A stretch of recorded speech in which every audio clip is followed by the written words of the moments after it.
मेरा जुनून कौड़ियों के दाम बिके, मेरा जुनून इस कदर सस्ता नहीं। मंजिल भी चुनी तो उस तरफ आरिफ, जिस तरफ कोई रास्ता नहीं। इल्म की बातें असल में अमल की बातें हैं। हम इल्म की बातों को इतना आसान, इतना सहल और इतना फसाहत और बलागत वाला बना देते हैं कि आप इनको आसानी से अपनी ज़िंदगी पर अप्लाई करें। हम ये समझते हैं कि जो किताबी नॉलेज है वो अब अमली नॉलेज बनना चाहिए। किताबी नॉलेज जब तक अमली नॉलेज नहीं बनेगा, अमल में नहीं ढलेगा, तब तक पाकिस्तान में हकीकी कामयाबी या हकीकी एनलाइटनमेंट नहीं आएगी। हम ये चाहते हैं कि हम आपको एक लिंक दे दें जिसमें आप हर किताब की इनसाइट को PDF में भी ले सकते हैं। एक गुजारिश ये है कि हम अपनी हर किताब जिसको हमने आपको अमली अंदाज में बयान किया है, हम उसकी आपके सामने 1 घंटे से 1.5 या 2 घंटे की वर्कशॉप भी आपको करवाएं, ताकि आप उस किताब की इनसाइट को वो अपनी ज़िंदगी पे डायरेक्टली अप्लाई करने जो भी हो सके। बिस्मिल्लाहिर्रहमानिर्रहीम। साथियों, आप देख रहे हैं इल्म की बातें और आज हम बात कर रहे हैं इल्म की बातों के ऊपर। साथियों, हमारे इस चैनल का नाम है इल्म की बातें। हम इस चैनल के ज़रिए आपके साथ इल्म की बातें करते हैं, लेकिन हमारी इल्म की बातें असल में अमल की बातें हैं। हम पूरी कोशिश करते हैं कि ऐसी बातें करें, ऐसी किताबें, ऐसी बुक्स हम सिलेक्ट करें और उन बुक्स को आपके सामने पेश करें जो इस काबिल हो कि उनको अमल में ढाला जा सकता हो, उनको अमली बनाया जा सकता हो। साथियों, आप जानते हैं ना कि हमारे एजुकेशनल सिस्टम में बहुत सारे झोल पाए जाते हैं, बहुत सारी उलझनें पाई जाती हैं। हमारा एजुकेशन सिस्टम ग्रेड के ऊपर बेस करता है। हम ना मार्क्स दिलाने वाला एजुकेशन सिस्टम चला रहे हैं। हमारे इस सिस्टम में हम बच्चों को रट्टा लगवाते हैं। बच्चे को हम इस योगा बनाते हैं कि वो अपना पेपर हल करे। इधर उसने अपने माइंड में रट्टा लगा के अपने माइंड को फुल कर लिया, उधर जाके पेपर के ऊपर उगल आया और उसको मार्क्स मिले और वो पास हो गया। बच्चा अपनी पढ़ी हुई तालीम को, पढ़ी हुई किताब को अपनी लाइफ पे अप्लाई करने जोगा नहीं होता। वो किताब को सिर्फ रट्टा लगाता है, मजबूरन पढ़ता है। ठीक, जब वो मजबूरन पढ़ता है तो उसकी कोई इंसाइट उस तक नहीं पहुंचती है। तो हमने कोशिश की है कि हम किताब में जो मजबूरन वाला इशू है हम इसको ख़त्म कर दें। हम किताब को इतना सहल, आसान और मुफीद बना दें कि हर बंदा, हर स्टूडेंट्स, हर शख्स, हर छोटा बड़ा उस किताब को पढ़ने पर मजबूर हो जाए और उसको अप्लाई करने पर मजबूर हो जाए। इसमें एक बात हमने आज उसका और नया इजाफा कर रहे हैं। हम अपने हर लेक्चर को PDF की शक्ल में भी आपके सामने पेश कर रहे हैं। आपने सिंपली करना क्या है कि हमारे लेक्चर को जिसको आप सुन रहे हैं, आप उस लेक्चर की डिस्क्रिप्शन में जाएंगे तो आपको PDF का लिंक मिलेगा। आप उसको क्लिक करेंगे, ठीक है, टच करेंगे तो आपके सामने उसका इनसाइट, उसके पॉइंट्स खुल के सामने आ जाएंगे। आपका जब जी चाहेगा आप उनको पॉइंट्स को पढ़ें, उसको लिख के, उसको समझ के पढ़ के आप उसके इनसाइट को हासिल कर सकते हैं, गेन कर सकते हैं। ठीक, इसी तरह साथियों, मुझे ना अक्सर ये सवाल दोस्त करते हैं कि आप किताब क्यों नहीं लिखते। और भाई, किताबों का हम हाल क्या करते हैं? ये सवाल भी मेरा बड़ा पुराना हो गया। मुझे सारे दोस्त कहते हैं कि यार आप किताब लिखो। चूँकि मैं थोड़ा बहुत शायरी से भी ताल्लुक़ रखता हूँ, छोटे मोटे शेर कह लेता हूँ, ठीक है। तो जो किताबों का हाल हम करते आए हैं, अल्लामा इकबाल की किताबों का जो हाल हम करते हैं, गालिब की किताबों के साथ, या और बहुत बड़े आला पाया की जो किताबें हैं उनका जो हाल हम करते हैं वो हमारे सामने ही है।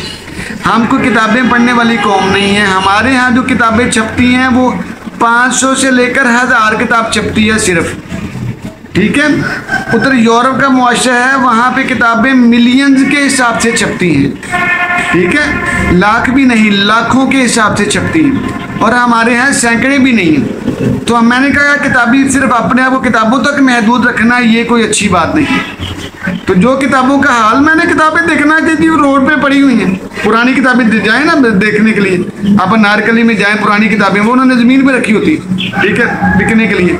तो ये तो बहुत ज़माना हो गया। मैंने ये शेर कहा था कि मेरा जुनून कौड़ियों के दाम बिके, मेरा जुनून इस कदर सस्ता नहीं, मंजिल भी चुनी तो उस तरफ आरिफ, जिस तरफ कोई रास्ता नहीं। तो साथियों, ये जो हमारा जो काम है ना, बड़ा मुश्किल है, बड़ा औखा है। हम औखी बातें करने वाले हैं। वो मुझे सर उस्मान इस्माइल याद आ गए, बहुत कमाल है, मेरी अकेडमी के प्रिंसिपल थे, बहुत कमाल थे। तो हम ना साथियों, हम ना ऐसे मुआशरे में रहते हैं जहाँ पे अपना इमेज को बरकरार रखना पड़ता है। खूबियाँ हमारे अंदर हों या ना हो, अमारत हमारे अंदर हो या ना हो, हमारे वसाइल हों या ना हो, लेकिन हमने अगले बंदे पे इंप्रेशन ये डालना है कि मैं बहुत आला बंदा हूँ, मैं बहुत ठीक ठाक, ठीक है, यानी हम मुकाबलेबाजी वाले हैं। तो हम एक ऐसी लाइफ जीते हैं जो असल लाइफ नहीं है, हमने उस लाइफ को फेक किया हुआ है। तो रियल लाइफ तो हमारी कुछ और होती है, जो लोग जानते भी होते हैं कि रियलिटी इसकी ये है, ये सिर्फ फेक किया हुआ है, ठीक है, ये इसका बुलबुला है, ये इसने फटना ही फटना है, ठीक है। लेकिन वो क्या है कि हम वो फाइट मारते रहते हैं। तो मैं एक दिन सर उस्मान इस्माइल साहब से मैंने कहा सर सच बोले हुए तो जमाना ही हो गया है, ठीक है ना। सच होता है कि अपना अपना वर्जन है ना, अपनी अपनी रियलिटी का एस्पेक्ट है, ठीक है। तो रियलिटी का अपना अपना एस्पेक्ट है। तो मैंने कहा ज़माना ही हो गया है सच बोल रहे हो। तो यकीन करें कभी कभी तो जो है वो इतनी क्रेविंग्स होती है कि यार सच बोले, कोई बंदा मिलता ही नहीं सच बोलने वाला, ठीक है। तो हम सच बोलते बोलते ना बड़े औखे फेज में चले जाते थे। तो उसको मैंने कहा कि हम औखी बातें करना शुरू हो गए, यानी वो इतनी सच्ची बातें होती थी कि हम बात करते करते अब थक जाते थे कि यार बस, ठीक है, इतनी सच्ची बातें नहीं हो सकती, लाइफ पे अप्लाई नहीं की जा सकती, ठीक है। तो मुझे याद है कि सर उस्मान इस्माइल साहब जो ना वो आए और मेरे सामने ऑफिस में बैठे अपने, तो कहते हैं कि सर आज तो ना औखी बातें करने को नहीं चाह रहा है, जिंदाबाद, ठीक है ना। तो उनको मेरी आदत की समझ लग गई थी ना कि मैं किस मिजाज का बंदा हूँ, तो ये समझ आ गई। तो साथियों हम औखी बातें नहीं करते, यकीन करो हम तो सच बोलने हुए हमें ज़माना ही हो जाता है, ठीक है।